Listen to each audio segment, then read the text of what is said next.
Fidel Castro was born on August 13th of 1926.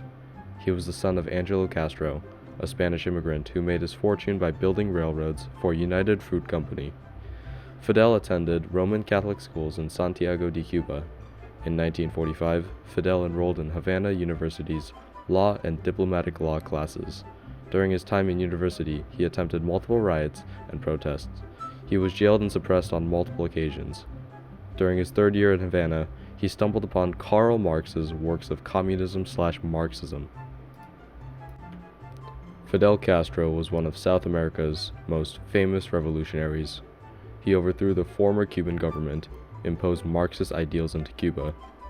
This sparked conflict with the next-door superpower, the United States.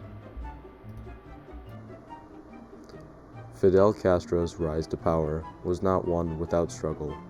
Originally joining the Cubans People Party in 1948, he took part in few movements with the CPP. Castro's first attempt at overthrowing the government went poorly, to say the least. In 1953, Castro led 163 armed men to Moncada Barracks in Santiago de Cuba. This attempt to gain weapons and inspire the Cuban military failed, with over half the rebels arrested or killed, including Castro, who was sentenced to 15 years in Cuban prison.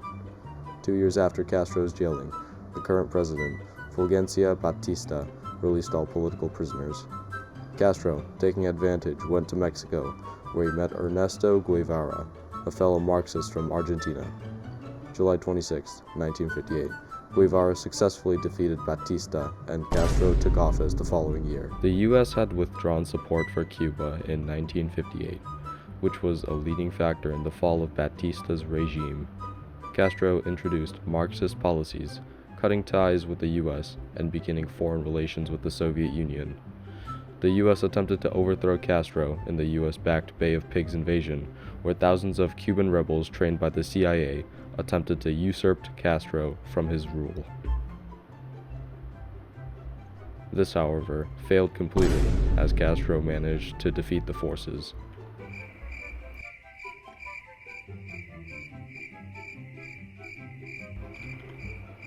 By engaging in arms trade with the Soviet Union, Cuba was already on bad terms with the U.S. When the Soviets gave Castro access to medium and long-range nuclear missiles capable of reaching Washington, D.C. and destroying it, the Cuban Missile Crisis began.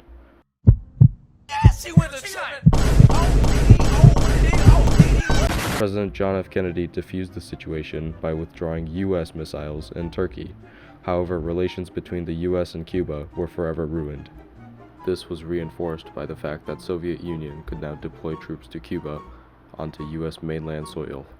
This luckily never happened, but Castro's connection to the Soviets was the main concern for the U.S., as this was way too close to home for comfort. Castro overall wanted to improve the Cubans' life in general without the U.S. interfering with everything in his country. He was strongly anti-American, believing that Cuba was suffering with America influencing the government. Cuba, under Castro's 57-year-long rule and influence, would see Cuba improve from a low-quality life island to a culturally booming haven of people. Castro had the right idea to improve Cuba, but the U.S. sanctioned Cuba for maintaining communist ideals, which hurt Cuba's growth overall. Castro was a dictator, but he raised living standards and overall improved Cuba. He could be seen both ways as a hero and a villain.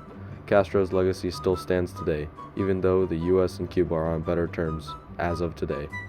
Overall, Castro, the revolutionary, will be seen as both a hero and villain, feared by his enemies but seen as a hero in the eyes of the Cubans, improving the life of many.